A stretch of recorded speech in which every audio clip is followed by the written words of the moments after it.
Hey guys, tonight we step through the heavy oak gates of a medieval manor, the beating heart of feudal life, where stone towers rise over muddy fields and everything, from the grain in your porridge to the prayers at dawn, belongs to someone else. You can almost smell the smoke and livestock, hear the clang of iron shoes on cobblestones, and feel the cold mist clinging to your sleeves. You're not a guest here, you're an observer, a quiet traveler from another time. But fair warning, you probably won't survive this week if you forget who's in charge. So, before you get comfortable, take a moment to like the video and subscribe, but only if you genuinely enjoy what I do here. And tell me in the comments, where are you listening from, and what time is it for you right now? Now, dim the lights, maybe turn on a fan for that soft background hum, and let's ease into tonight's journey together. You approach the manor gate, a hulking wooden structure reinforced with iron, guarded by two men who look as if they were carved from the same oak they stand beside. One stifles a yawn, the other spits into the mud. They glance at you, sizing up your boots, your cloak, and your silence. Behind them, the manor itself looms, a stone rectangle of power surrounded by barns, stables, and a patchwork of cottages clinging to its outer walls like chicks to a hen. The air smells of wet hay, wood smoke, and yesterday's sheep. Inside, the manor yard hums like a beehive. A blacksmith hammers sparks from a glowing horseshoe. A kitchen boy drags a bucket of scraps past a barking dog. A woman balances a basket of eggs so carefully you hold your breath for her. Everyone moves with purpose. Everyone belongs to someone. In this world, hierarchy isn't just custom, it's oxygen. At the top of it all sits the Lord. He may not be home tonight. He's likely riding the estate's borders, or maybe visiting another noble's hall to remind them who owns the most acres. But even his absence feels heavy. His banner faded red with the silver boar flaps above the gatehouse, daring anyone to forget his claim. You imagine the peasants looking up at that flag when the weather turns cruel, wondering if the boar cares. But power isn't just about muscle or land. It's about what people believe. The manor is more than a home. It's a miniature kingdom, a social ecosystem held together by faith, fear, and habit. The Lord may wield the sword, but his wife wields influence. The steward commands labor. The priest commands souls, and together they form a web you can't see but definitely feel tightening around you. You walk beneath the wooden gallery where guards pace above, and you catch sight of a carved stone head built into the wall, a grotesque face with its tongue sticking out. It's both decoration and warning. The manor watches you, even when no one's looking. Inside the courtyard, a messenger gallops in on a steaming horse, cloak soaked in rain. A servant rushes forward to take the reins. You can't hear the words, but the exchange is brisk. Maybe it's news from the king, or a tax report from another estate. In any case, parchment and wax seals move faster here than mercy. Historians still argue whether manors were fortresses of oppression or engines of community. Some call them parasitic bleeding, the peasants' drive for the Lord's comfort. Others see them as the backbone of stability after Rome's collapse, a social contract where protection was traded for obedience. The truth, as always, lives somewhere in the muddy middle. You suspect it depends on which side of the plow you were born on. You step toward the hall itself, the heart of the manor. Smoke seeps through a vent in the thatched roof, carrying the scent of roasted meat and spiced wine. The heavy door opens inward, and you're swallowed by warmth and noise. Inside, the great hall stretches before you. Its rafters blackened by years of soot. Its walls hung with faded tapestries depicting knights, saints, and the occasional fantastical beast. A fire blazes in the central hearth, and the floor around it gleams with a layer of straw meant to absorb spills and soften the hard stone beneath. A few retainers stand near the hearth, discussing some issue about sheep grazing rights or the condition of the fish pond. You drift closer, pretending to examine the wall carvings. Their words are clipped, formal, cautious. Even among those who serve closely, speech here is a delicate art. One wrong phrase, one misplaced my lord, and you could find yourself reassigned to muck duty for a month. But not everyone in the manor is tense. A jester, yes, a real one, lounges on a bench, idly flipping a wooden cup. His motley outfit looks faded, his grin even more so. He mutters a joke under his breath about the steward's romance with the tax records. You can't help but snort. He catches your reaction, winks, and whispers, "Careful, stranger. Laugh too loud, and they'll make you part of the furniture." You glance at the hall's corner. There really is a wooden chair carved into the shape of a kneeling man. You hope it's symbolic. In one corner, a servant polishes a pewter plate, glancing nervously at the entrance every few seconds. The lord's lady might appear at any moment, and if there's even a speck of grime, she'll know. Cleanliness here isn't about hygiene, it's about discipline. Dirt means disorder. And disorder, in a world built on rank, is practically treason. A fringe tidbit floats through your mind. Some manors had trained hawks that roamed the hall, catching mice before they reached the food. Others used small dogs bred specifically to sit on laps and absorb fleas, keeping them away from the noble skin. Luxury, in other words, sometimes looked a lot like pest control. You climb a narrow wooden stair to the gallery overlooking the hall. The view gives you a sense of the manor's anatomy. Every sound, every step, every whisper rises upward and is swallowed by the timbers. You feel small, like a piece in a machine. Down below, the steward is giving orders for tomorrow's inspections. Check the granary for rot, count the hens, and find out who's been stealing candles from the chapel. His tone suggests this isn't the first time wax has gone missing. You peek into a side room, modest compared to the hall, but still impressive. It's a kind of office, cluttered with parchment rolls, quills, and a half-eaten apple. On the table sits a chest with 3 locks. It's probably the manorial court's records, proof of debts, punishments, and land transfers. The key to understanding medieval life isn't the sword, it's the document. Ink, not iron, bound the manor together. You hear a bell ring in the distance. Not the church bell, this one's smaller, sharper. It signals the evening curfew. Peasants outside the gate will soon extinguish their fires. Inside, servants hurry to lock doors, close shutters, and bar the entryway. The world beyond the wall, wolves, thieves, may be worse as in welcome after dark. The manor becomes its own island of flickering light in a sea of silence.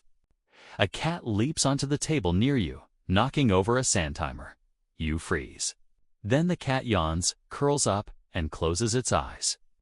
Somewhere in the hall below, the jester's voice rises again, telling a story about a knight who mistook his own reflection for a rival and drew his sword on a mirror. The laughter that follows is brief but genuine. For a moment, the manor feels alive, not as a fortress, but as a home. You wander toward the chapel door, half hidden behind a curtain. Inside, candlelight trembles against the stone walls, illuminating a painted crucifix and a wooden bench. The air smells of wax and damp linen. You kneel, partly out of reverence, partly because the low ceiling demands it. Here in the hush, you can feel how faith stitches this place together. The peasants might never meet their Lord, but they'll meet his priest every Sunday, and his words will sound just as binding. A small detail catches your eye, a reliquary shaped like a silver hand, its palm raised in blessing. Supposedly, it holds a saint's bone, though rumor says it's actually from a pig. Still, no one dares question it aloud. In the Middle Ages, faith is less about proof and more about presence. You return to the hall as a final round of ale is poured. The steward announces tomorrow's duties, his voice echoing through the rafters. You notice a weary kitchen maid pause just long enough to stretch her back before vanishing through the side door. For her, the day isn't over, just moves from the Lord's world to her own. Outside, night settles fully. The courtyard glows with scattered torches. Somewhere in the dark, a watchman hums a tune off-key, but comforting. The manor creaks as it exhales into silence. Wood settling, embers dimming, guards shifting their weight. You step out again beneath the banner with the silver boar, its edges catching the moonlight.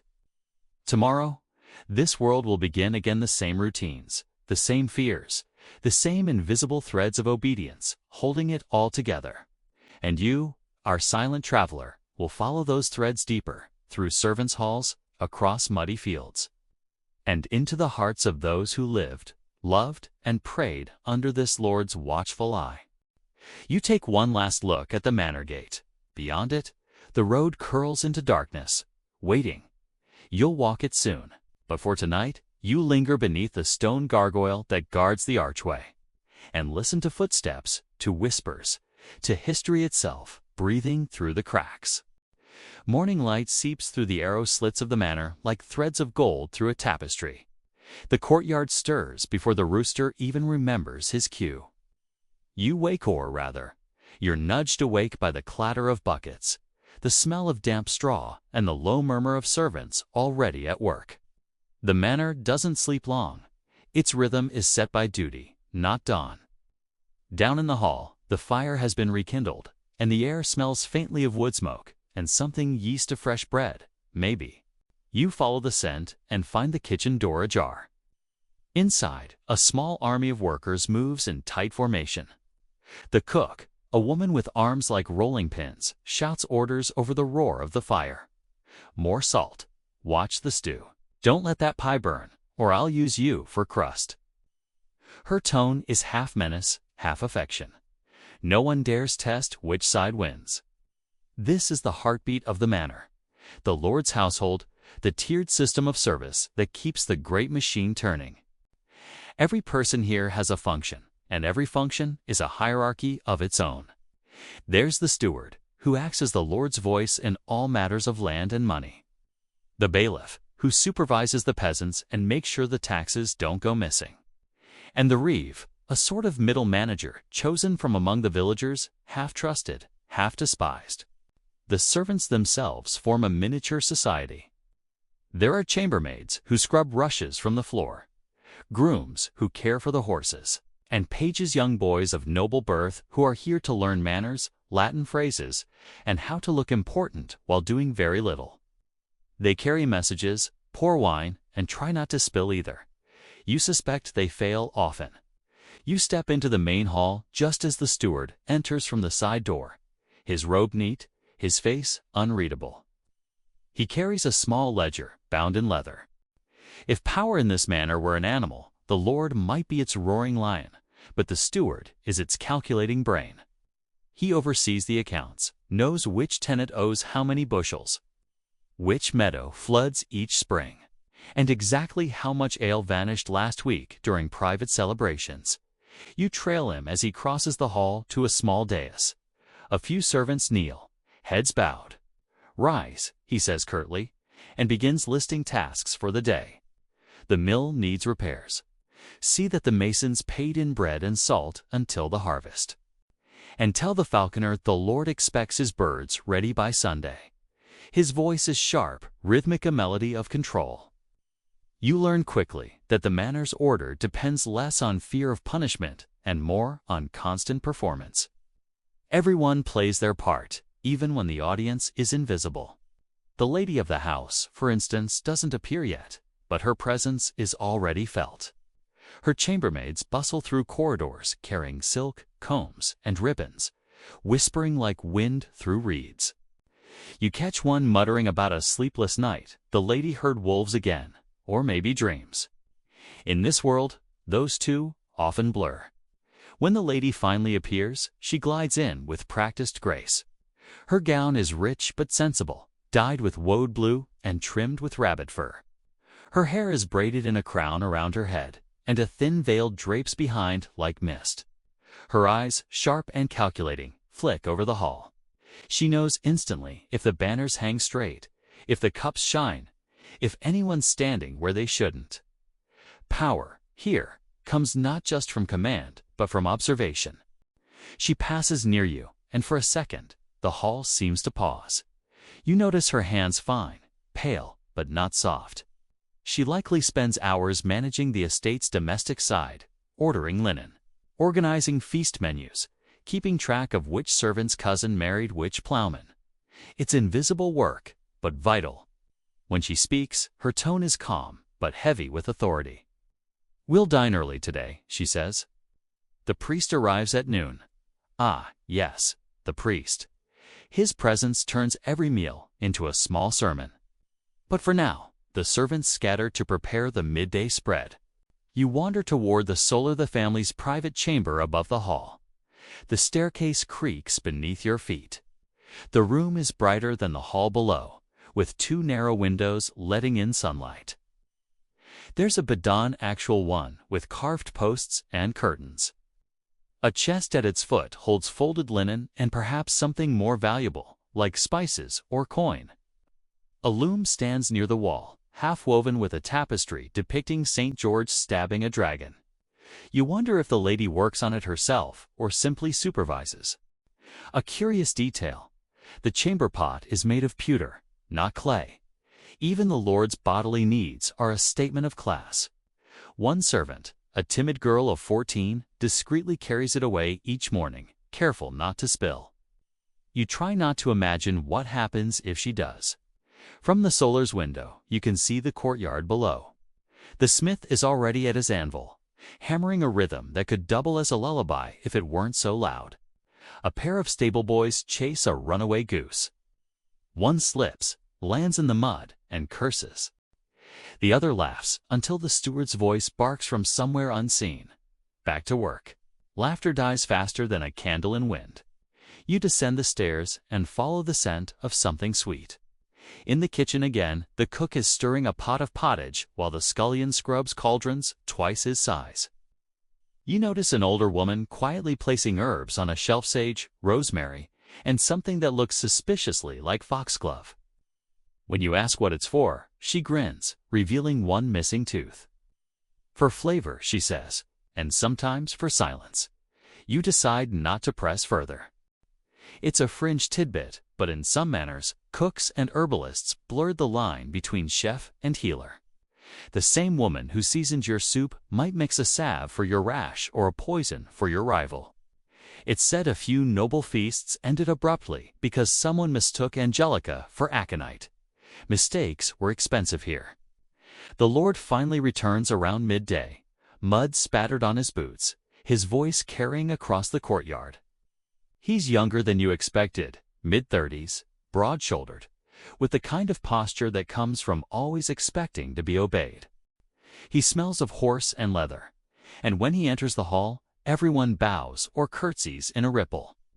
The steward steps forward, listing the day's matters. Crop yields, a broken plow, a tenant who owes a chicken. The Lord listens, occasionally nodding. And the priest? He asks. "Arrived, my lord. Good. He'll dine with us. Remind him to bless the new granary before he leaves. We can't afford another rotten harvest." Historians still argue whether medieval lords were genuinely devout or merely superstitious when it came to such blessings. Some records show noblemen attending daily mass, others show them skipping Lent with the excuse of travel. Either way, religion isn't optional, it's woven into their politics, their health, their dinner conversations. Speaking of dinner, the table is set. The servants place trenchers flat slabs of stale bread used as plates on the board. Meat pies steam in the center, and pitchers of ale sweat on the wood. The Lord's family sits on raised benches while everyone else eats lower, or not at all. When the lady bows her head, everyone follows. The priest mumbles grace, and then the knives begin to move. You stand quietly near the back, pretending to observe. The smell of roasted pork mingles with garlic and mustard. The priest talks about sin between bites. The Lord grumbles about taxes, and the lady reminds him that charity keeps the villagers loyal. A small joke circulates among the servants. Give them crumbs, and they'll call you a saint. You bite your lip to hide a smile. Midway through the meal, the Lord's dog, a huge mastiff named Alder, steals a sausage and disappears under the table. The priest pretends not to notice, though his lips twitch. Even in this solemn world, small chaos slips through. When the plates are cleared, a page brings out a harp. The lady requests a song about Tristan and Isolde. The air softens. For a few minutes, the manor feels almost tender. You realize that amid all the structure and command, these people crave beauty, music, poetry, a glimpse of something eternal. Later, as the lord retires to the solar and the servants clean, you overhear gossip in the corridor. The lady's maid whispers that a neighboring baron has challenged the lord over a disputed boundary stream. The steward wants diplomacy. The lord wants blood. You realize how fragile peace is here. One insult, one rumor, and swords come out. You step outside for air. The sun is lowering, bathing the courtyard in amber. A stable boy leans against a wall, humming a tune about love and taxes, both of which, he says, are better when smaller. You laugh softly, and he grins, missing 2 teeth, but not his humor. As twilight deepens, torches are lit. The manor's hum slows to a sleepy rhythm again. From somewhere inside, you hear the faint sound of the harp, the priest's low voice reciting Compline, and the scrape of a broom on flagstone. Life here moves in cycles: dawn, duty, dusk. Everyone has their part, and tomorrow they'll do it all again. You glance at the high window of the solar, where the lady's candle flickers like a captured star. The lord's shadow passes behind the curtain. Maybe they speak of politics, maybe of dreams, maybe they don't speak at all. Below, in the servants' quarters, laughter drifts through the cracks. Someone tells a joke about the jester, who told a joke about the steward, who told a joke about God. The circle continues, and you, standing between stone and starlight, feel the pulse of the manor beating steady, a world of rules and whispers, where everyone serves someone, and even silence has rank. Dawn again. The manor wakes before the sun dares to stretch across the fields. You've grown used to the rhythm, now the whisper of bare feet on cold stone, the rattle of buckets, the occasional sneeze echoing off the rafters. But today, instead of following the lord or lady, you drift toward the people who make the manor work, the servants of the hall. You pass through a side corridor lined with hooks for cloaks and aprons. It smells faintly of soap, onions, and something metallic, blood, probably, from last night's carving board. The corridor leads you down to the underbelly of the manor, the labyrinth of kitchens, cellars, and storerooms. Here, the air is warmer, thicker. Torches hiss in brackets on the walls, and shadows scurry like mice. The first person you meet is the steward's assistant, a lean man with a voice like gravel. He's counting barrels of ale, murmuring under his breath. 17. 18. Where's the 19th? He frowns, taps the parchment, and shoots a look at a passing boy. If I find out you drank it, I'll have you polishing spoons until Easter. The boy gulps and vanishes into the darkness. In a manor, everything is accounted for. Every egg, every candle, every crumb of bread. Theft is treated not as mischief, but as blasphemy against the Lord's order. Still, things do go missing, especially when hunger creeps in like a thief of its own. Historians still argue whether medieval servants were mostly loyal or constantly scheming. You suspect the answer depends on how hungry they were at the time. You step into the kitchen, and the world explodes with motion. Smoke coils from a huge open hearth where 2 spits turn lazily, one holding a goose, the other what might have been a rabbit in a happier life. The cook, Mistress Bruna, commands the space like a general at war. Stir that cauldron, girl. And you don't just stand there. Fetch more wood before the fire dies like my patience. She spots you hovering near the doorway. You're not here to eat, are you? We've barely enough for the Lord's hounds. Her scowl softens, though, as she wipes her hands on her apron. Still, if you're quick, mind that shelf over there. You look where she points. Jars line the wooden plank: salt, pepper, honey, and something labeled dragon's root. You arch an eyebrow. Bruna smirks. Don't ask. It's for flavor or curses, depending who's cooking. There's a fringe tidbit worth remembering. Medieval kitchens sometimes kept charm cupboards, small shelves of herbs and powders said to protect the food from spillage or from spiteful spirits. You can almost imagine the cook whispering a prayer before adding garlic to the stew. A boy no older than 12 rushes past, carrying a dripping ladle. His name's Tom, and he's what's known as a scullion, the lowest of the low. His tasks include fetching water, scraping pots, and removing whatever mystery ends up under the tables after feasts. You wander farther, to the buttery and pantry. 2 maids are arranging trenchers and cups, their chatter quick and sharp. They gossip about the steward's temper and the lord's falconer, who apparently smells of dignity and goose droppings. Their laughter rings bright, almost rebellious, echoing off the stone. For a moment, it feels like freedom. Then the door creaks, and both straighten instantly, silent as statues. A shadow fills the threshold, the steward himself. "Idle hands," he says coolly, "make for lazy hearts." He leaves without another word, and only when his footsteps fade do the girls exhale. "Lazy hearts, my foot," one mutters. He hasn't carried a bucket in his life. You stifle a laugh. Sarcasm, it seems, survives in every century. Above the kitchen, the great hall is being swept and readied. Servants move like clockwork. One lays fresh rushes on the floor. Another polishes the candlesticks until they gleam. You help a young man adjust the benches along the trestle tables. He introduces himself as Giles, the understeward. His tone carries pride, though his tunic's frayed at the sleeves. "Every inch of this hall," he says, "must look perfect before the Lord breaks his fast." Even the cobwebs obey him. You glance up. He's not wrong. There are none. The rhythm of service is relentless. There's no such thing as a quiet hour, only quieter noise. Even at night, someone tends the fire. Someone cleans. Someone watches the gate. You pass by the laundry room, where 2 women beat clothes against a trough. Steam rises, and their voices lift with it, singing a song about a baker's daughter who married a knight and regretted every crumb. Their knuckles are red, their laughter cracked, but they sing anyway. You realize that, for these servants, community is both shield and prison. They live cheek by jowl, share secrets, meals, diseases, and sometimes love. If one is punished, all feel the echo. Rumor has it that a stable boy and a chambermaid were caught kissing behind the dovecote last month. Their punishment: a week of fasting and cleaning the pig pens. The boy swears the pigs were more polite than his supervisors.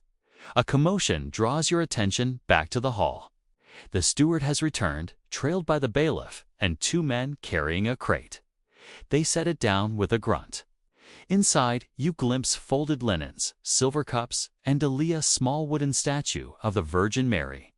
The bailiff mutters something about confiscated tithes. The steward sighs. "The villagers claim the priest asked too much," he says. As if 1 coin less would save their souls.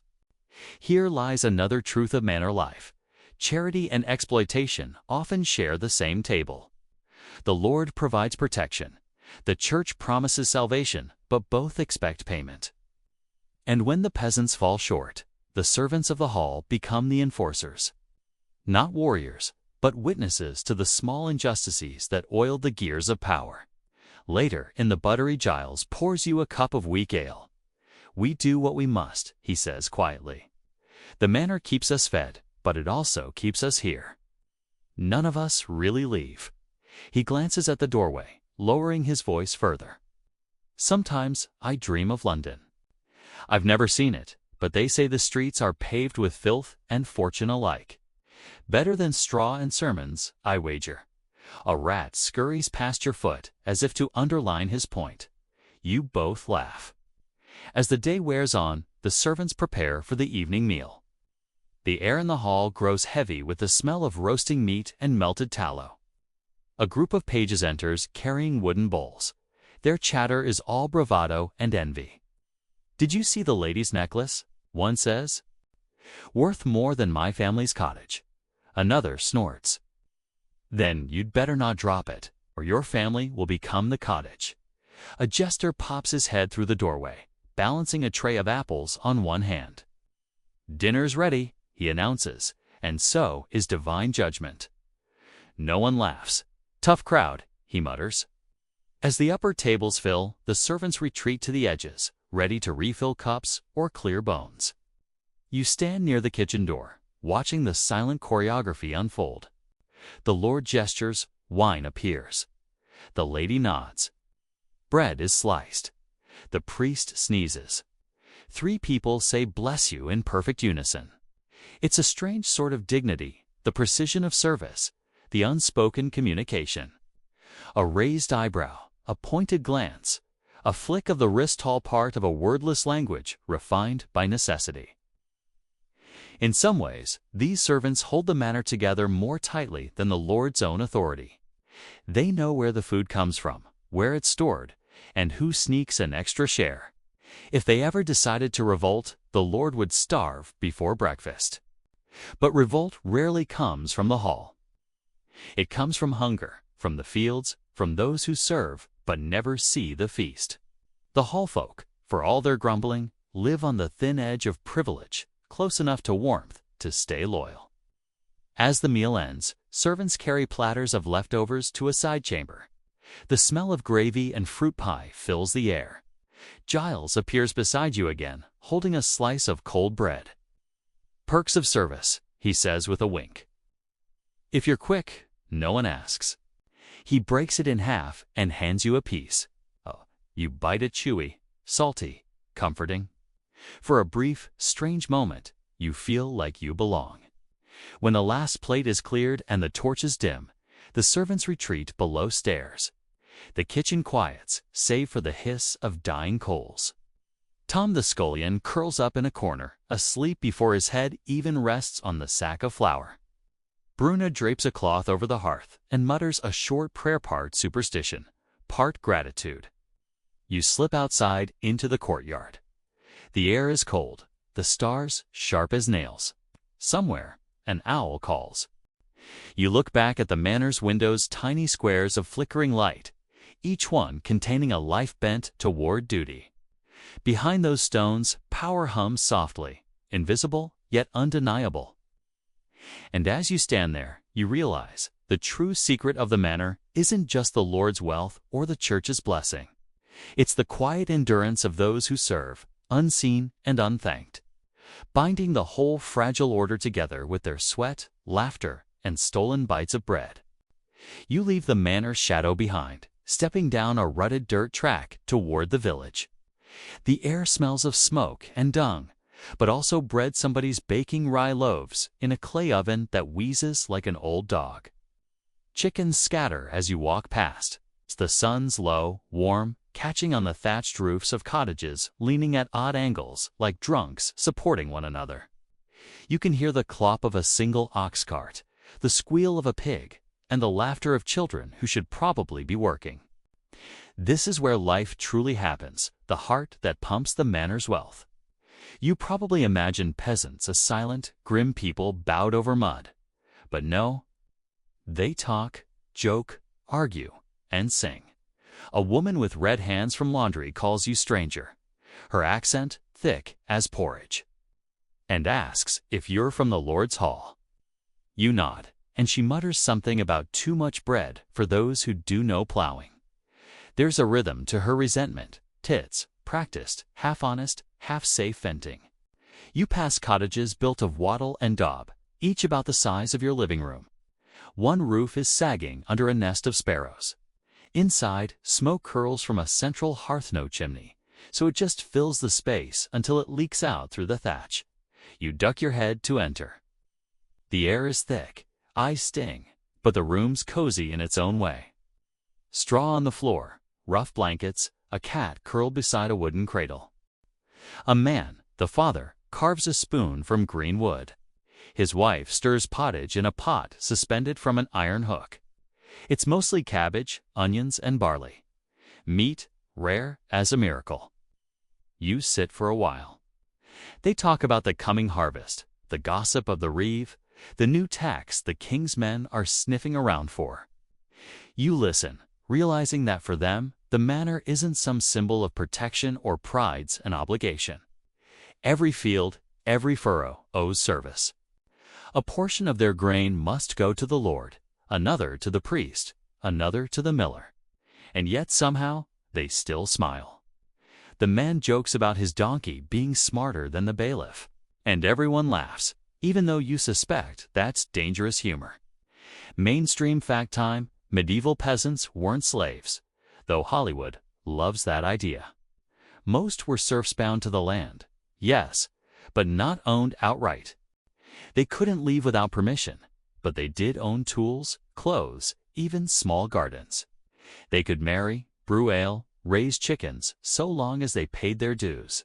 The manor's entire economy depended on their labor, but the balance was fragile. One bad harvest, one harsh winter, and it could all collapse. A rooster crows outside, even though it's afternoon. A teenage boy runs by, waving a stick at a flock of geese. His tunic's patched more times than its hole. He's off to the fields, the father says. Too much energy, that one? You follow him down the lane, where cottages give way to open plots, strips of field arranged in that strange medieval system, long, narrow bands, each family's piece scattered across the manor's total acreage. It's like everyone's playing some communal farming board game where no one ever wins. You see women gleaning fallen ears of wheat, children picking stones from the furrows, old men sharpening scythes. It's work that never ends. A joke floats on the wind. The only rest a peasant gets is in church. Even then, the priest takes his time. Laughter ripples. Then the bell tolls from the chapel on the hill. 1, 2, 3 deep, slow notes that shake the crows from the hedges. Everyone stops working, murmurs a quick prayer, and gets back to it. Faith and routine are stitched together here, inseparable. The church bell's as much a part of their day as sunrise. You walk further, past a pond glimmering with algae. A group of kids are catching frogs, shrieking as the creatures slip through their fingers. You can't help but smile. A quirky tidbit for you. Peasants used urine as a cleaning agent. Yup, soaking wool or even whitening fabrics in it. They'd collect it in jars, let it ferment, and then use it for laundry. You wonder if that's why everyone smells faintly distinct. Historians still argue whether medieval people were truly as filthy as the stereotype suggests. Many washed more than we think, just without hot baths or perfumed soap. Still, the scent of the village is immersive. Let's put it that way. As dusk settles, villagers gather near the alehouse, a crooked timber building with a creaky sign showing a mug and sheaf of barley. You step inside. It's dim, smoky, and full of laughter. A fiddler plays a rough tune. Someone stamps along. Ale flows freely. It's weak, more like cloudy breadwater, but safer than most wells. You join a bench, share a wooden mug, and for a moment, you belong. The talk turns to taxes, superstition, and a story about a wandering friar who claimed to have seen the Virgin's face in his porridge. Everyone laughs nervously. Jokes about religion can slip into blasphemy fast. Someone changes the subject to wolves in the forest. Another claims he saw the devil dancing in a lightning storm. You realize imagination is a survival tool, here part hope, part explanation. Later, under a sky smeared with stars, you walk back toward the edge of the fields. Fires flicker from cottage doorways. The air hums with crickets, and you hear a woman singing a lullaby in a language half forgotten. Her voice carries across the fields like mist. You pause, staring up at the manor on the hill, its silhouette sharp against the night. From here, it looks like another world, distant, aloof, maybe even indifferent. But every loaf baked, every lamb born, every prayer whispered up from this village sustains it. The manor is the heart. Yes, but this is the blood. You spot the reeve, walking his nightly round, a local man chosen to enforce the Lord's rules. The villagers nod to him, half in respect, half in fear. His lantern swings, casting long shadows. He greets you curtly, then warns two boys to stop playing dice in the dark. Gambling leads to sin, he says, and sin leads to fines. You almost laugh. It's the manor's golden rule. Even sin must turn a profit. The moon rises higher. Somewhere, a dog barks. The night air grows colder, sharper. You pull your cloak tighter, thinking how little separates you from these villagers. Strip away the centuries, and you're still working for someone else. Still paying rent, still wondering if next year will be better. Maybe progress is just fancier taxes. You reach the last cottage, where an old woman sits by her doorway, spinning wool by candlelight. Her fingers are thin, quick. You greet her softly, and she nods, eyes gleaming like wet stones. "Ah, you're from the manor," she says. "Be careful. The Lord dreams of heaven, but his steward dreams of gold." You open your mouth to ask what she means, but she's already humming, spinning, lost in her rhythm. The candle flickers, and for a moment it feels like time folds in on itself. You could be centuries away or right here. Behind you, the manor's bell tolls again, marking Compline the final prayer of the day. Hush settles over the land. The fields are still, save for the rustle of mice. The villagers close their doors, one by one, until only smoke and stars remain. You stand there, feeling the cool earth under your boots, and realize this world survives not through knights and castles, but through calloused hands, shared ale, and stubborn hope. Tomorrow, they'll wake before dawn, light their fires, and start again. But tonight, for once, there's peace. The rooster hasn't even finished crowing when you're dragged from your straw bed by the sound of movement outside. Dawn is a gray ghost creeping over the village roofs, and already the peasants are awake. Stretching stiff arms, rubbing sleep from their eyes, ready to start the endless day. You follow them, boots sinking into mud, heart beating in time with the shuffle of wooden clogs. The air smells of wet soil and smoke. Somewhere, a cow lows a patient complaint about the early hour. This is fieldwork day. You grab a wooden hoe, mostly to blend in, and join a line of villagers heading toward the open fields. Every face you pass carries the same expression, tired resignation mixed with grim humor. The kind that says, well, it won't plow itself. When you reach the fields, you finally see the structure of this world laid bare. The manor's land is divided into long strips, each a patch in a giant communal quilt. No fences, no privacy, just order enforced by custom and the reeve's watchful eyes. You glance up toward the manor hill, and even from here, its silhouette looms like a reminder. Work or else.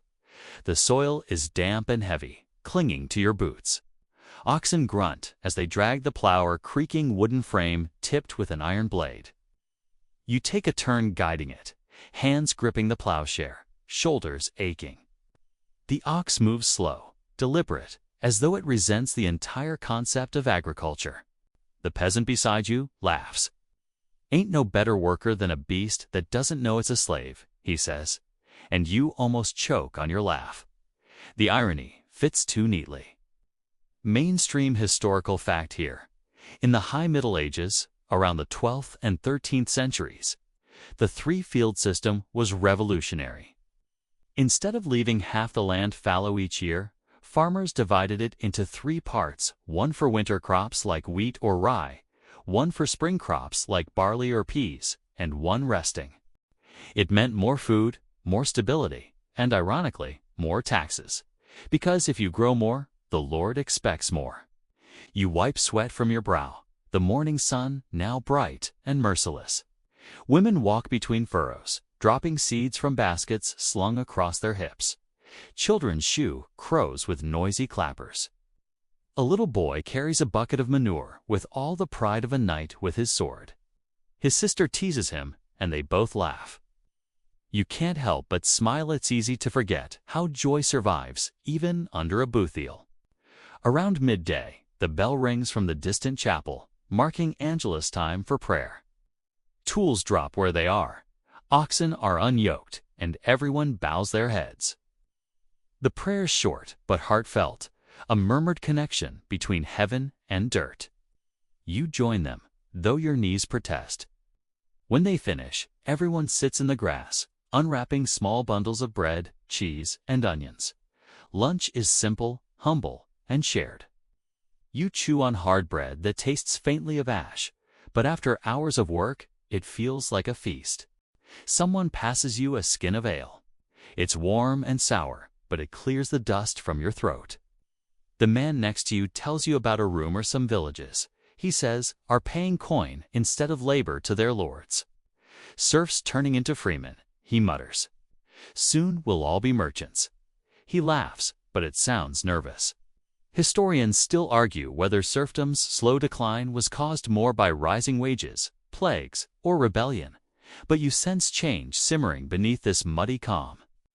When work resumes, you help gather bundles of straw. Your hands blister, your back burns, and suddenly you understand why medieval art shows peasants stooped like parentheses. Yet there's beauty. Hear the way sunlight glows through the wheat.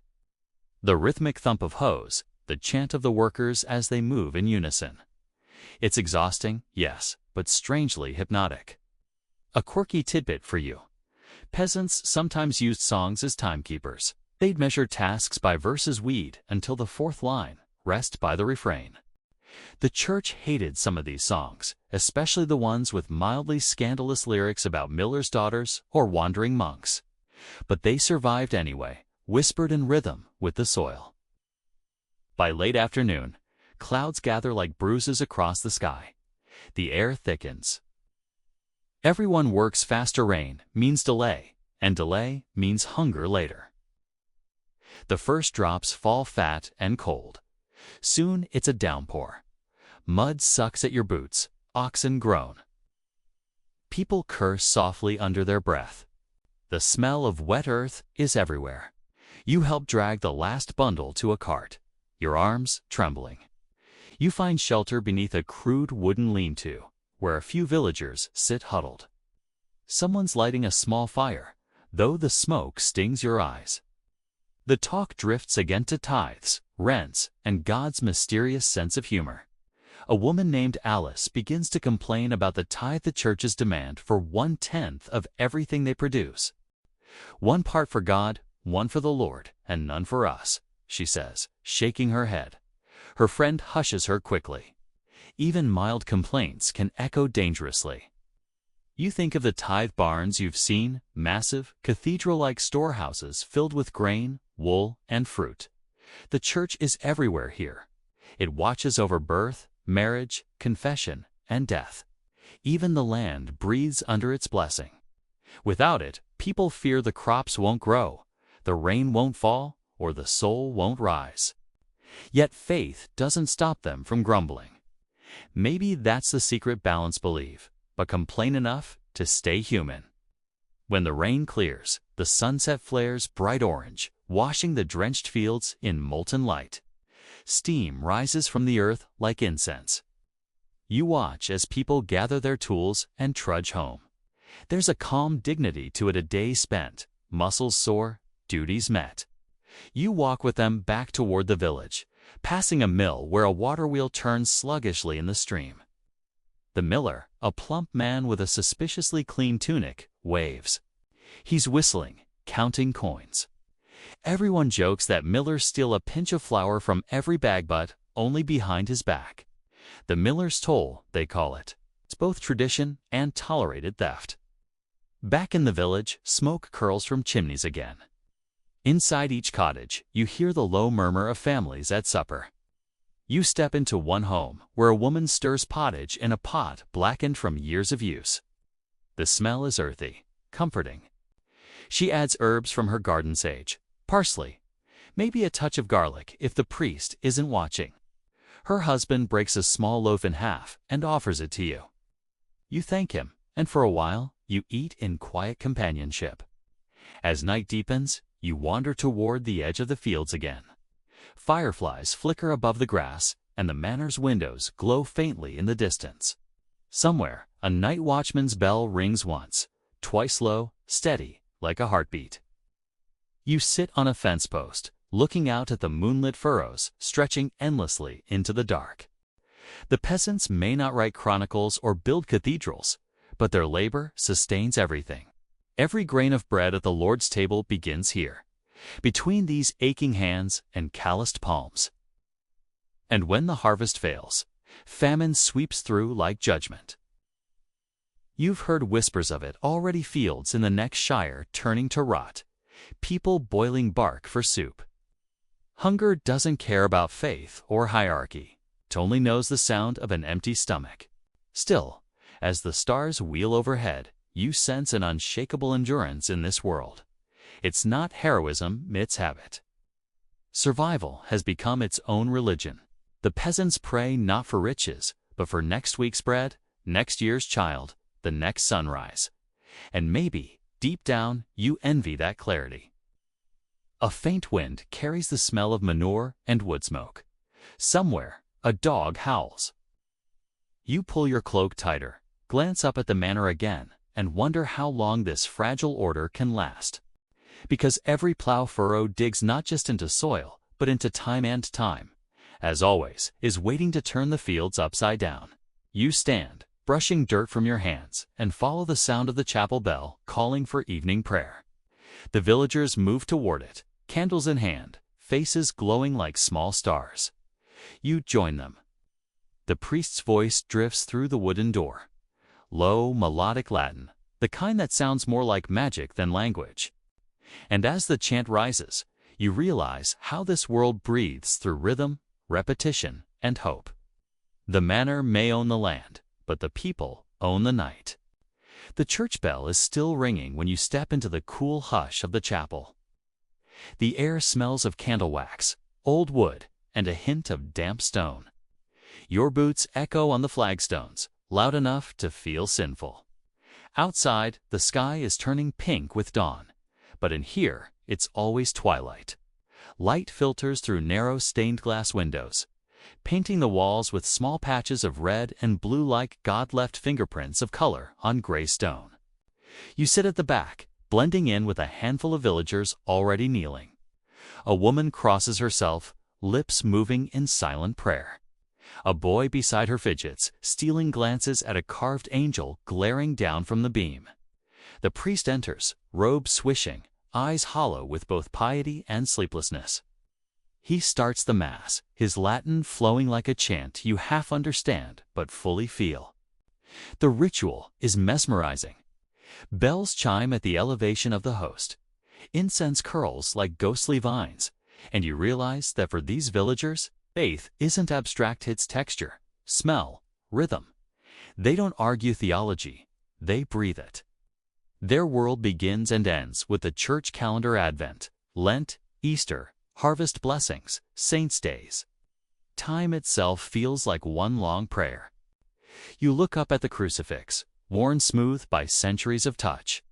People brush their fingers against Christ's feet as they leave, whispering pleas for health, for rain, for a safe childbirth.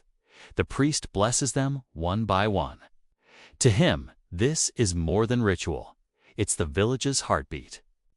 If the church vanished, the world would lose its pulse. But not everything in faith is wholly calm.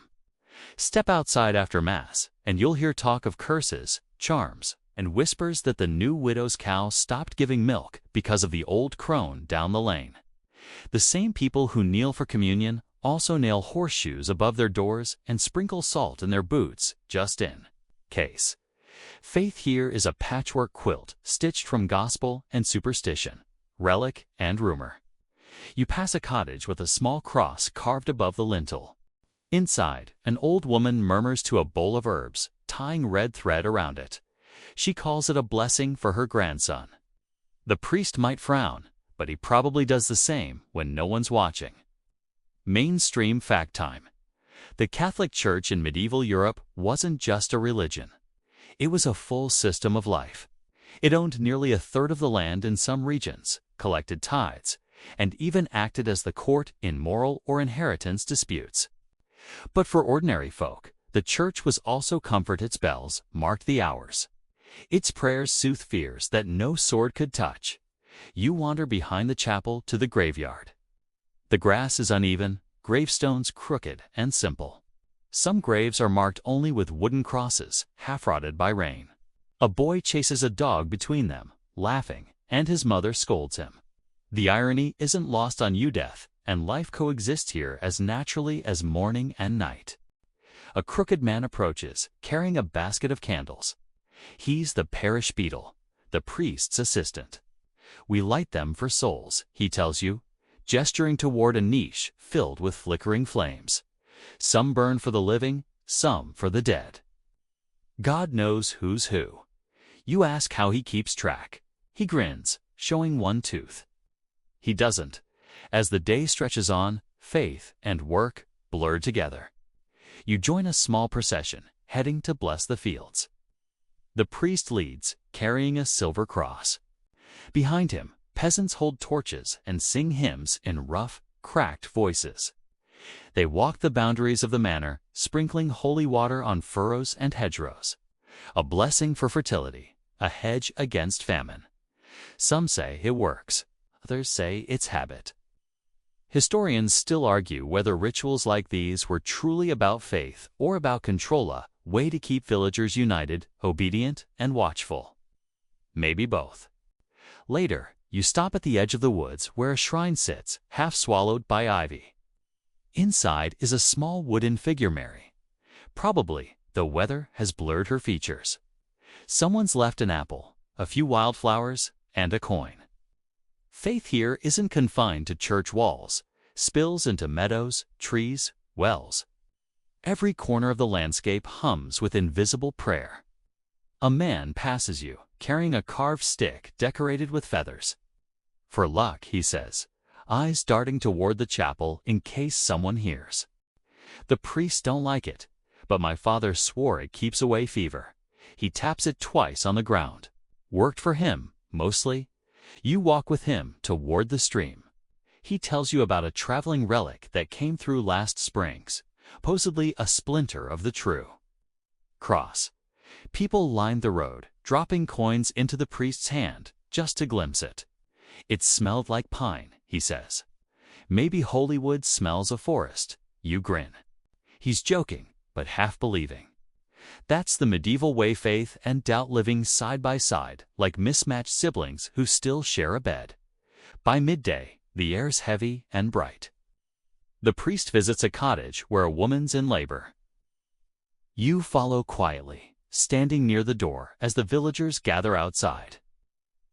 Inside, the air's thick with sweat, herbs, and whispered prayers.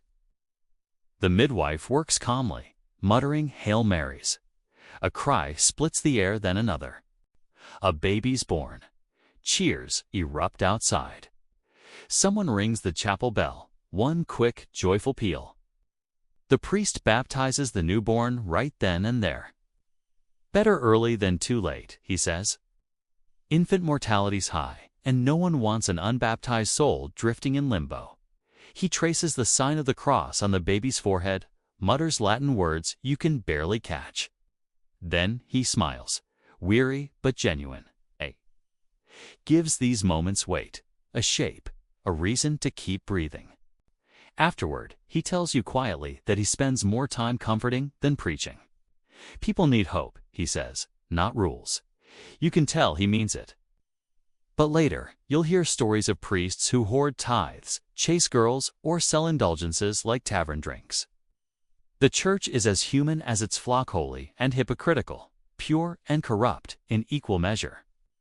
Evening settles in again, slow and blue. The chapel fills with villagers for vespers. The air hums with chanting, low and rhythmic. The flicker of candlelight turns faces soft, almost timeless. You sit there, eyelids heavy, lulled by the repetition. Faith feels like a warm tide carrying you toward sleep. You wonder if that's the real power of religion, not divine truth? But the comfort of belonging to something that won't die when you do. Outside, as the service ends, you see two boys arguing about a broken crucifix. One claims he saw it cry last winter during the frost. The other says he's lying. Their mother hushes them both. Don't mock miracles, she warns. They have long memories. You walk back through the village. Fires glow in hearths. The sound of prayer drifts from open doors. Somewhere, a man strums a lute softly, singing of St. Christopher guiding travelers across rivers. The melody's sweet, wistful, a lullaby disguised as devotion. And then you spot her again, the old woman from the edge of the fields, sitting by her doorway, eyes fixed on the sky. You greet her, and she nods. "The moon's full tonight," she says. "Best not hang laundry under it. Spirits walk then." You ask if she's afraid. She chuckles. "Afraid? Child, the living are far worse than the dead." You sit beside her for a while, watching clouds drift across the moon. The night feels heavy with secrets. Somewhere beyond the fields, a wolf howls. She spits 3 times and whispers a prayer in a language older than Latin. "Old ways," she explains, tapping her temple. "Hey, they don't leave easy." That's the heart of it, faith and fear, knotted so tightly you can't tell which is which. The church rules from its altars, but the forest still whispers. And you, sitting here between candlelight and moonlight, realize both belong to the same world, one of mystery, obedience, and quiet, stubborn hope. When you finally rise to go, the woman smiles faintly. "Say your prayers," she says, "but keep salt by your door." You nod. Somehow, that feels like the wisest sermon you've heard all day. Morning breaks with the tolling of the Manor bell, a sound that means something different for everyone. To the Lord, it's order. To the peasants, it's obligation. To you, it feels like a summons to witness how justice breathes inside these walls, and sometimes how it chokes. The air is still cold as you make your way toward the manor courtyard. You hear the clatter of hooves, the scrape of armor, the soft murmur of a crowd gathering for something that smells faintly of dread. A man stands in the center, wrists bound with rope, his tunic torn. The steward, tall and gaunt, reads a parchment with grave relish. "Caught stealing 2 hens from the Lord's coop," he announces. The villagers shift uneasily. A few glance at the man's wife, clutching a small child. You can see the fear in her eyes, not for the punishment itself, but for the hunger that will follow when her husband can't work. The Lord watches from his chair, expression unreadable. His boots shine, his cloak trimmed with fur. 3 days in the stocks, he declares. The steward bows, and the sentence is carried out. The man is dragged to the wooden frame near the gate, head and hands locked in place. The crowd disperses quickly. No one wants to be seen staring too long. You stand there, unsure how to feel. There's no blood, no cruelty for cruelty's sake, just a strange, heavy logic. In the manor's world, order matters more than mercy. Justice is about example, not fairness. And yet, even as you think that, you notice the baker quietly slipping the prisoner's wife a loaf of bread. Compassion finds cracks in even the coldest systems. Mainstream historical fact: medieval justice in manorial courts was local and personal. The lord or his steward handled most disputes, land boundaries, debts, petty theft. Only serious crimes like murder or treason went to royal courts. Punishments were meant to shame, not always to destroy. Stocks, fines, public penance stools for maintaining obedience, not for exacting vengeance. But still, humiliation could break a spirit as cleanly as a sword. You follow the steward as he returns inside. He keeps records of everything: fines paid in chickens, disputes over plowing rights, even confessions whispered under duress. The law is God's will, he says, eyes cold as coins. You suspect he believes it, or at least finds comfort in pretending to. Later that morning, you wander to the blacksmith's forge, where sparks burst like fireflies in the dim light. The blacksmith wipes sweat from his brow, muscles shining in the heat.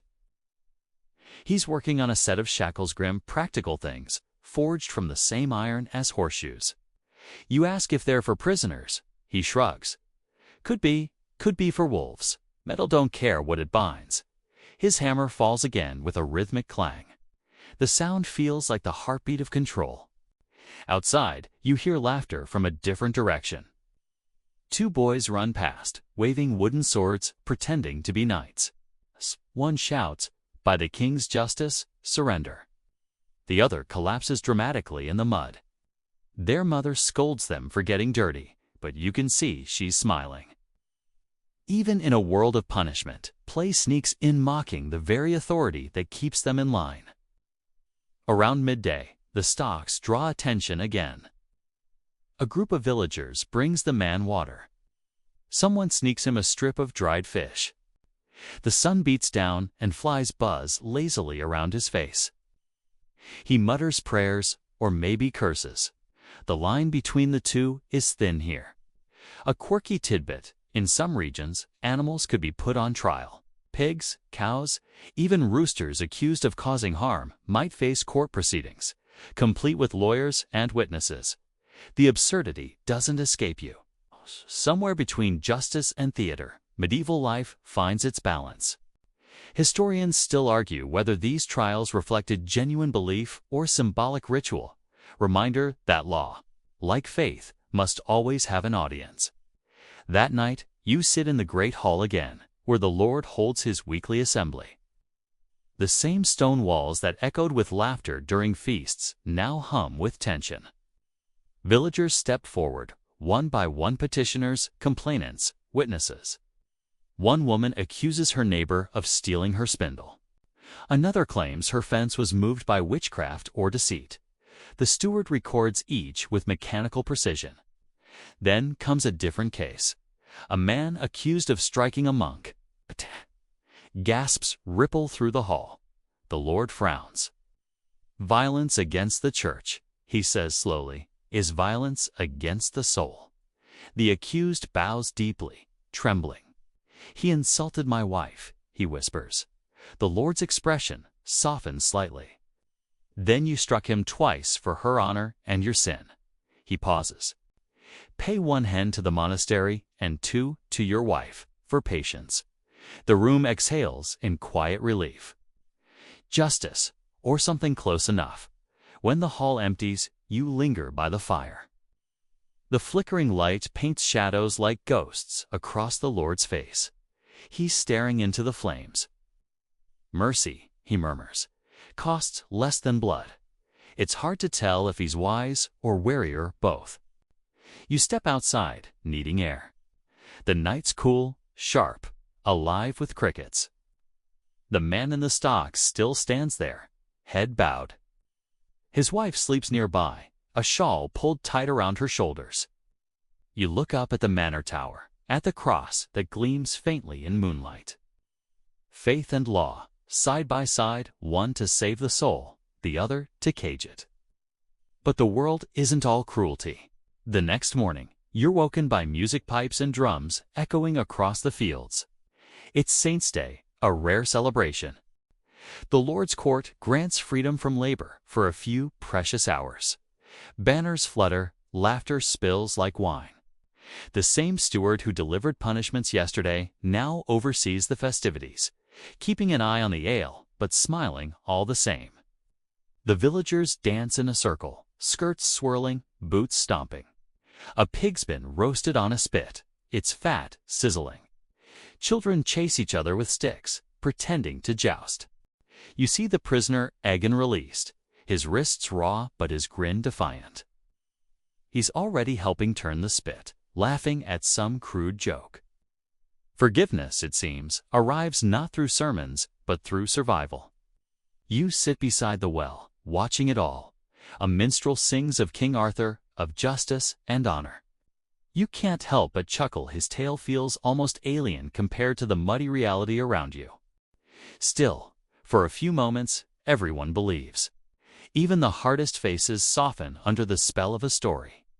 Maybe that's the truest justice here, to give people a reason, however brief, to lift their eyes from the dirt. As dusk falls, you wander toward the manor walls again. The celebration fades into tired laughter, then silence. A lone torch burns beside the gate. The Lord stands there, cloak drawn close. He glances at you. They think the manor protects them, he says quietly. But really, they protect it. Their faith, their work, their fear holds the stones together. You ask if he fears rebellion? Softly, fear. No, fear's what keeps everything in place. Without it, we'd all be wolves. He turns away, leaving you with the echo of his words and the hollow knowledge that he's probably right for now. Later, as you lie in the hayloft, staring through the cracks in the roof at the stars, you think of all the forms of protection this place offers. The priest's prayers, the steward's laws, the Lord's justice, the villager's endurance. They overlap like armor plates, beautiful from a distance, but heavy, suffocating up close. A dog barks somewhere in the dark. The manor bell rings again, slow, solemn. A reminder that in this world, peace isn't the absence of violence. It's just the brief moment between punishments. You drift toward sleep with the faint smell of smoke and roast meat still in the air. The sound of laughter fading, the image of the prisoner's tired smile lingering in your mind. The world of the manor continues its rhythm. Judgment, penance, mercy, repeat. And somewhere beyond the horizon, change is stirring, quiet, patient, waiting for its own verdict. Morning dew clings to the grass, and you wake to the soft hum of bees near the orchard. The manor feels lighter today, less about justice, more about indulgence. It's feast day again, though this time not for any saint or holy cause. It's the Lord's birthday, which means half the countryside will gather to eat, drink, and pretend for one fleeting night that life is good. You follow the servants in their preparations. Inside the great hall, the air buzzes with urgency.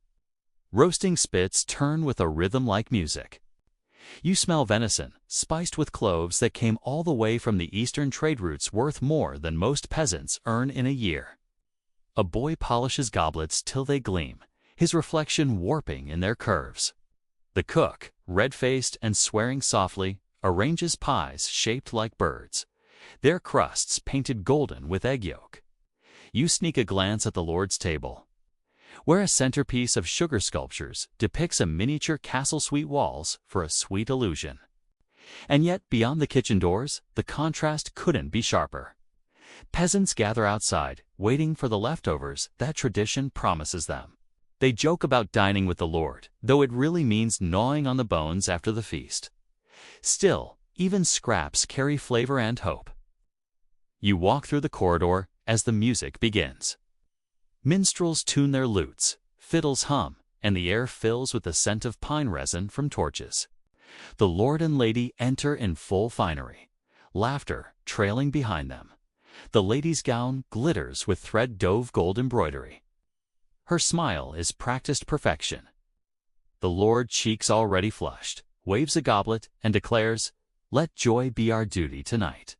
You settle near the back, beside the servants' benches, where the view is humble but the stories are real. A page whispers, "Last year they ran out of ale before midnight."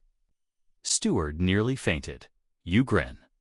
For all the ceremony, the manor's lifeblood is gossip and food, not scripture and law. The feast begins. Dishes arrive like theater acts, pheasants with feathers reattached for grandeur, eels molded into spirals, loaves stamped with the family crest. You watch guests tear bread with fingers, talk with mouths full, spill ale as they toast. The laughter grows louder, the music faster. You feel the energy build like heat from a forge.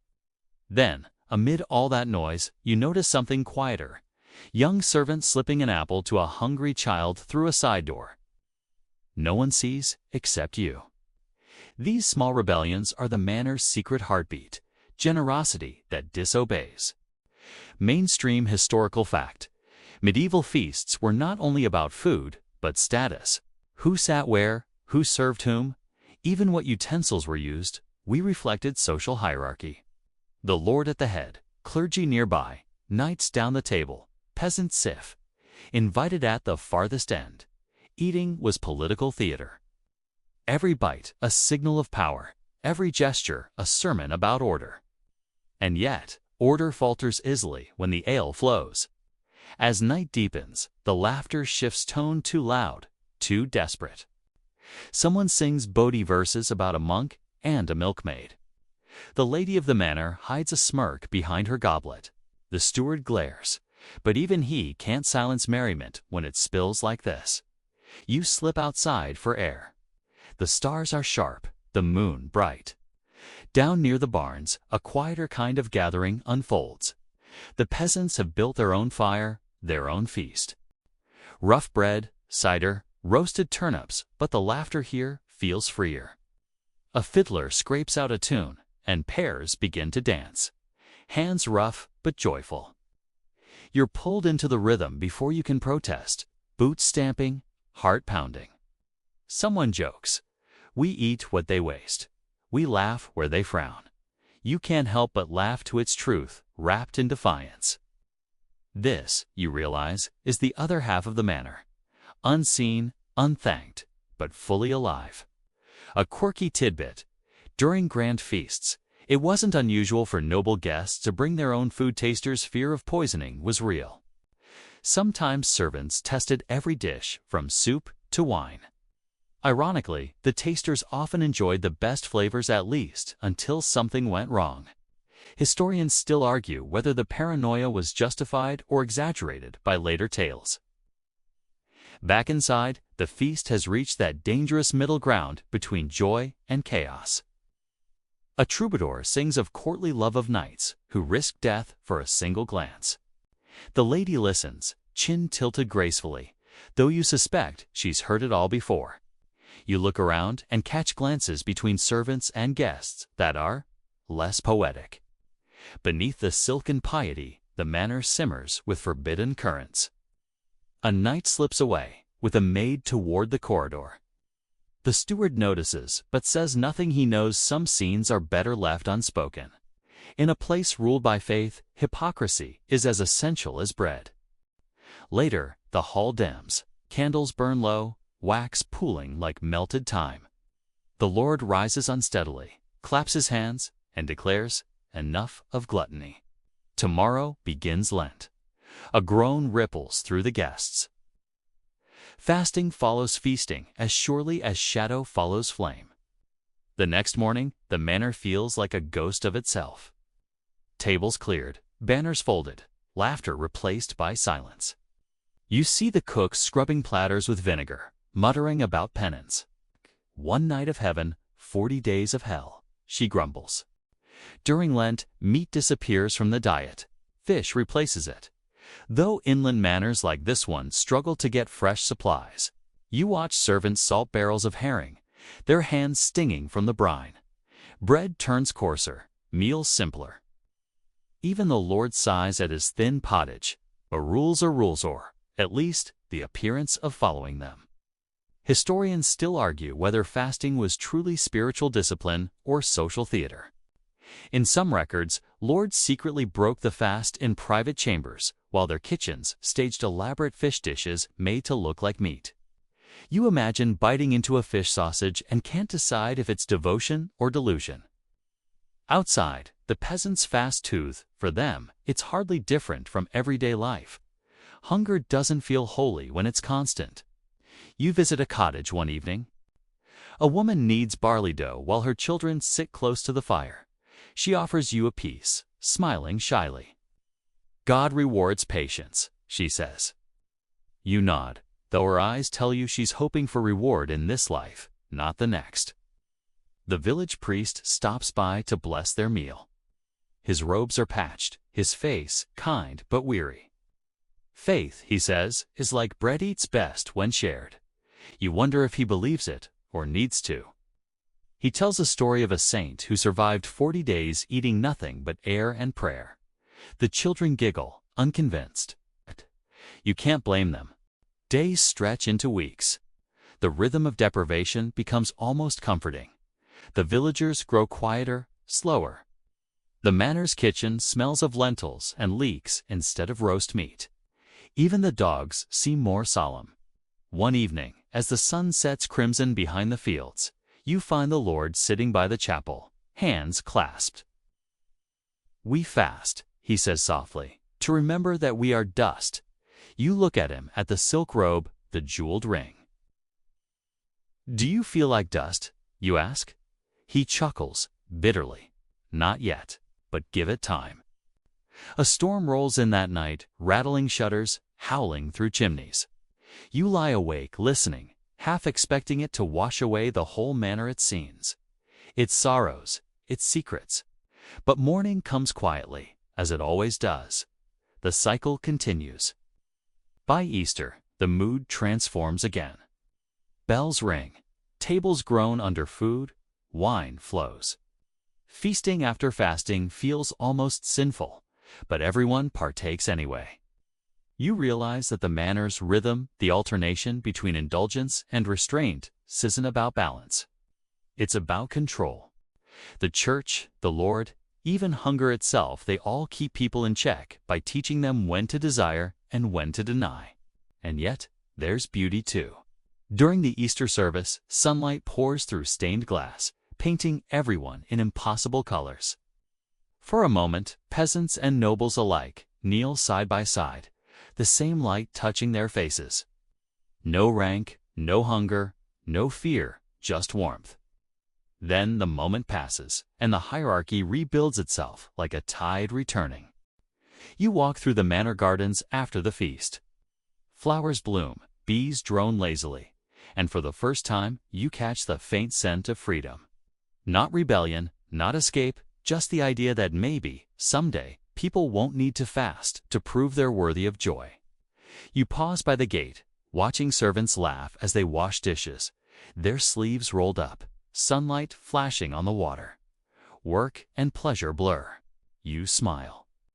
Life here, for all its contradictions, keeps moving. The manor holds its secrets tightly, but tonight, you've seen one of them clearly. That pleasure, even in a world built on suffering, refuses to die. Dawn breaks, pale and hesitant, over the manor as you trudge toward the stables. Today is market day, a rare window into the wider world. Villagers trade surplus grain, chickens, eggs, and occasionally crafted goods for coins or simple wares. Merchants arrive from distant towns, their carts clattering along the uneven roads. Carrying cloth dyed in deep blues, brass trinkets, and spices that smell like adventure. The contrast between these visitors and the village's worn earth is immediate and dizzying. You follow the throng into the central square. Horses sweat, oxen grumble, and dogs weave between feet with practiced agility. A boy tosses a bundle of apples to his friend, who catches it with a grin and offers half to a stray dog. You notice how the villagers' eyes flick constantly between the coins and the traders, calculating, bartering, negotiating with a patience honed over decades.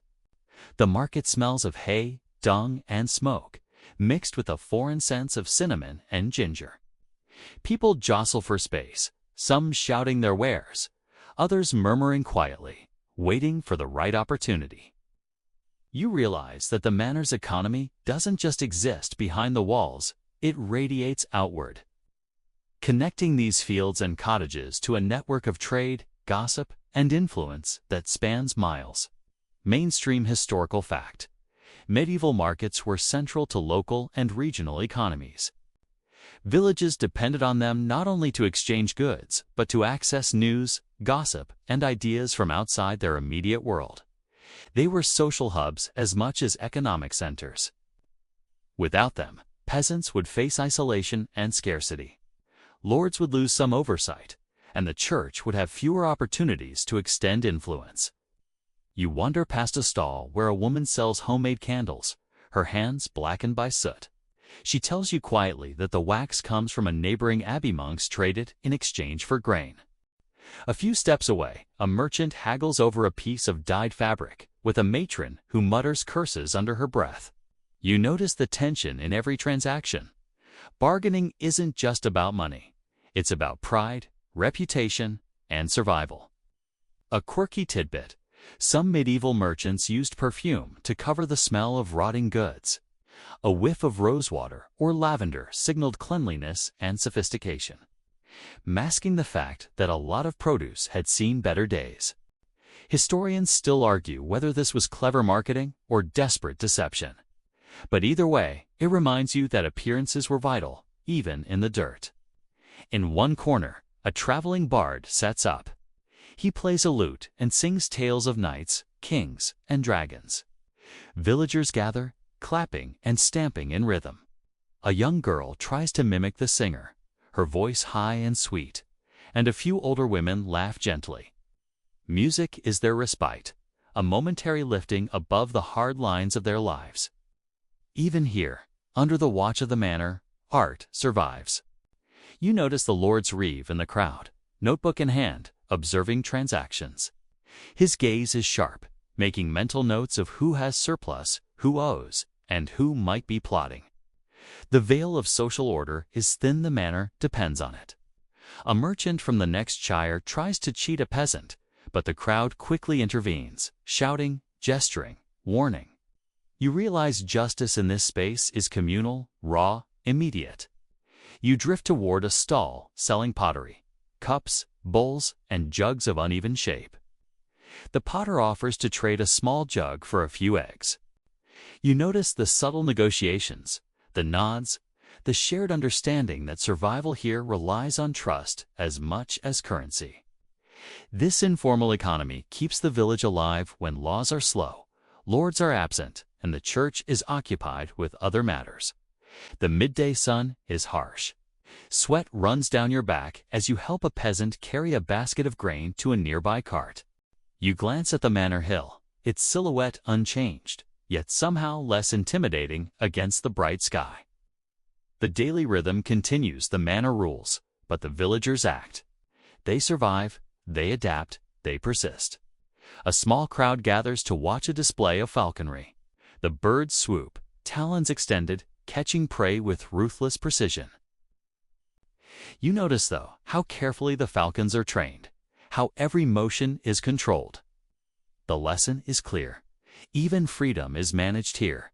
Even spectacle is disciplined. Lunch is simple, shared under the shade of a tree. Bread, cheese, a few dried fruits. You sit among the villagers, listening to their stories, one of a cow that wandered into the woods, another of a pig who escaped a pen and caused a minor uproar. Their humor is subtle but sharp, survival wrapped in laughter. You marvel at the resilience, the way they find light, even in mud and toil. By afternoon, the market begins to wind down. Merchants pack carts, counting coins, adjusting wares, ready to move to the next village. Villagers carry their purchases back to cottages, balancing baskets of eggs, flour, and odds and ends. Some stop at the tavern, a rare luxury, to sip weak ale and exchange gossip. The world is small, yet interconnected, a delicate web held together by labor, trust, and faith. A few steps beyond the square, a small boy shows you his prize, a carved wooden horse, rough but beautifully detailed. He explains how he traded an old knife for it. His eyes shine with pride. The trade isn't about material wealth alone. It's about creativity, negotiation, and the thrill of winning something that lasts longer than a meal. A woman invites you to help shell peas in her yard. You accept. Her hands are rough, her nails blackened by earth, but her smile is warm. She hums a tune under her breath, a song her mother sang, and her mother's mother before that. You think about the layers of tradition embedded in this village, the centuries of survival, wisdom, and stubbornness folded into every gesture. Mainstream historical fact: peasants often relied on barter networks for goods they couldn't produce themselves. Grain for cloth, eggs for tools, milk for wax. This informal economy was flexible and resilient, allowing life to continue even when official systems faltered. As twilight descends, the market square empties. The smell of cooking fires drifts from cottages. The last merchants trundle away, and the village exhales a collective sigh. You wander toward the edge of the woods, where a quiet stream reflects the evening sky. You sit on a rock, dipping your fingers into the cool water. The world feels momentarily still, yet alive, the manor looming above, fields stretching beyond, lives interwoven in patterns, both visible and hidden. A quirky tidbit: some villagers believed stream water could reveal truths if you stared long enough. Throw a pebble, watch the ripples, and they might show the answer to a question you dare not ask aloud. Historians still debate whether this was superstition or an early form of psychological reflection, a ritual to process uncertainty in a world governed by chance and hierarchy. As darkness settles, lanterns flicker in cottages. You walk past a group of children playing hide-and-seek among haystacks, their laughter a bright counterpoint to the deep shadows. Somewhere, a dog howls, a cow lowing in the distance. The manor silhouette is stark against the moon, silent and enduring. But tonight, it seems less like a fortress and more like a backdrop to a living, breathing community. By the firelight, villagers share stories of the day's trades, jokes about falcons and runaway pigs, and whispered hopes for next harvest. You listen, entranced by the cadence of ordinary life carried forward across centuries. You realize that while the manor commands, the villagers sustain. Their labor, humor, and faith hold the world together, stitch by careful stitch. The night grows quiet. You lie down in the straw, listening to the distant sound of the chapel bell calling Compline. Somewhere, the wind rustles leaves, carrying the scent of wet earth and flowers. You close your eyes, letting the rhythm of the village lull you, the pulse of labor, trade, and quiet survival echoing in your chest. Tomorrow will bring the same patterns: dawn, work, prayer, market, feasting, fasting, but tonight, for a few brief hours, the world feels balanced. The manor may be the stage, the lord and priest the directors, but the villagers, tenacious, clever, stubborn, are the heart. And in that heart, you feel, just a little, that you belong.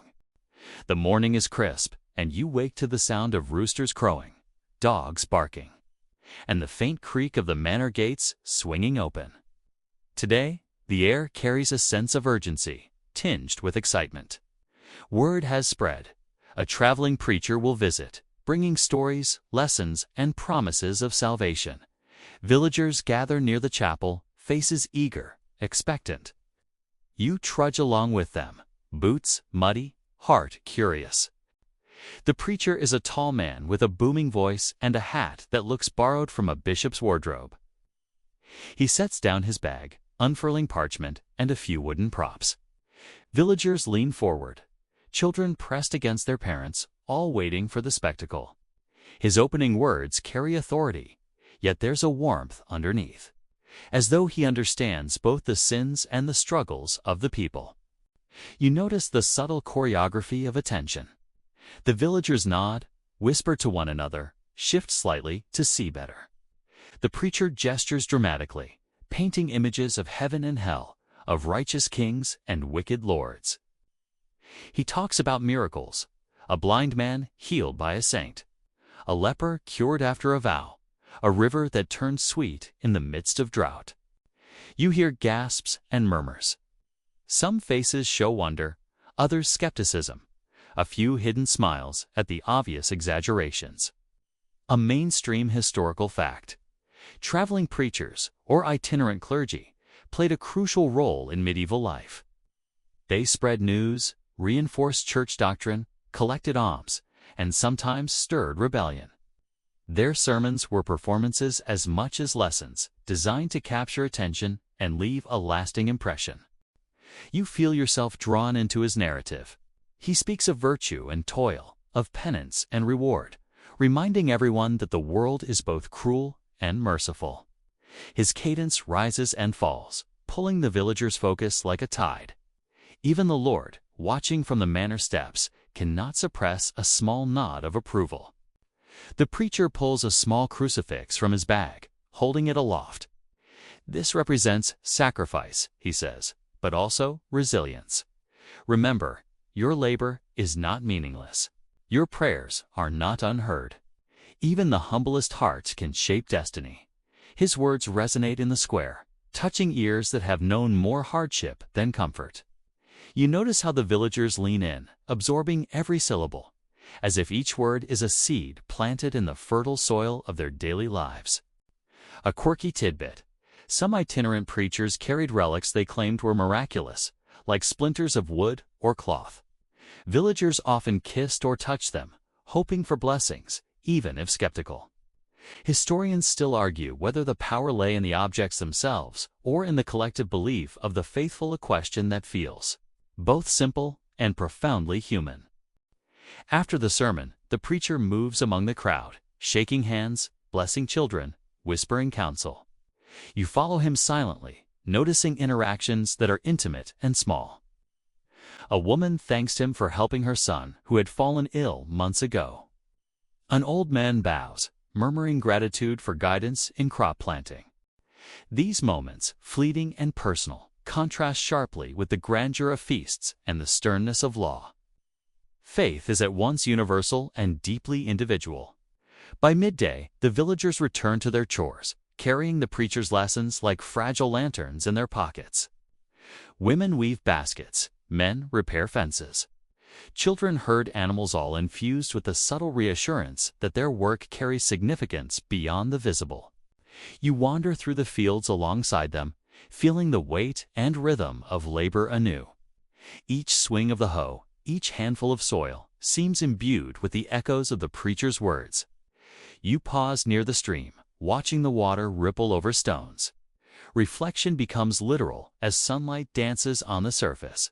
You see images of your own journey through the manor, the early mornings, the labor, the punishment, the celebration, the faith, and the subtle rebellions. They all merge into a single pattern, a tapestry woven from sweat, devotion, and quiet defiance. Mainstream historical fact. Villagers often combined Christian ritual with older folk practices, creating a syncretic culture that was pragmatic and spiritual at once. Blessing fields, hanging charms, and observing saint days were strategies for survival as much as acts of faith. The boundary between sacred and mundane was porous, and people navigated it intuitively. The day stretches on, bringing simple joys. A child shows you a hand-carved toy. Women share bread while gossiping about the Lord's upcoming decisions. A young man races a dog along the edge of the orchard.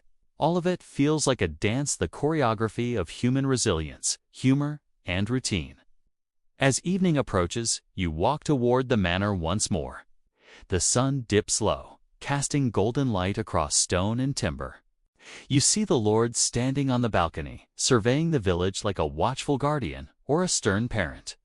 Despite his power, he cannot dictate the laughter in the fields or the whispered prayers in cottages. Control is present, but it's porous, balanced delicately against human initiative and faith. A small bell rings, calling villagers to evening prayer. You join them, standing quietly as the priest leads chants. The words are familiar now, a rhythm that eases both body and mind. You close your eyes, feeling the pulse of the community, the interlocking of work, worship, and will. Even in darkness, there is light. A quirky detail catches your attention. An elderly woman leaves a small bowl of milk by the chapel door, claiming it is for the spirits that wander at dusk. You smile, recalling the preacher's words about resilience.